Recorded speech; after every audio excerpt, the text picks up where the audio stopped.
Banakacherla, Rayalaseema green energy corridor ఇట్లాంటివన్నీ కూడా చాలా జాగ్రత్తగా భారతీయ జనతా పార్టీ నాయకులు ఇప్పుడే రెడీ చేసుకోవాలి.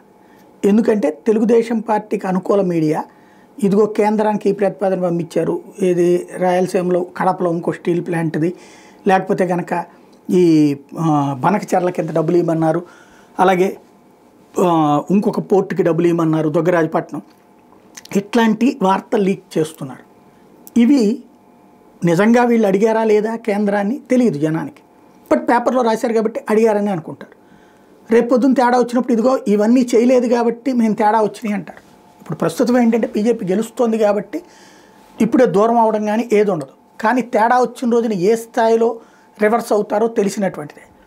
ఇప్పుడు సాగునీటి ప్రాజెక్టుల విషయంలో కానీ పోలవరం ఇంతకుముందు ఇచ్చిన పైసలు మొన్న కూడా తాజాగా లెక్క బయటపడింది కదా, 12,000 కోట్లు చంద్రబాబు ఉన్నప్పుడు ఇచ్చారు, కానీ ఒక్క పైసా ఇవ్వలేదని చెప్పారు.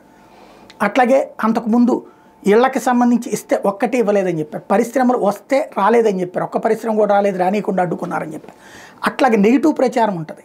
కాబట్టి భారతీయ జనతా పార్టీకి సంబంధించిన నాయకులు ఇప్పుడు ఈ పేపర్ క్లిప్పింగ్స్ దగ్గర పెట్టుకుని దాని ఫాలో అప్, ఇప్పుడు ఏం జరిగింది, భవిష్యత్తులో ఏం జరగబోతోంది అన్నటువంటిది ఎప్పటికప్పుడు ప్రిపేర్డ్గా ఉంటే బెటర్.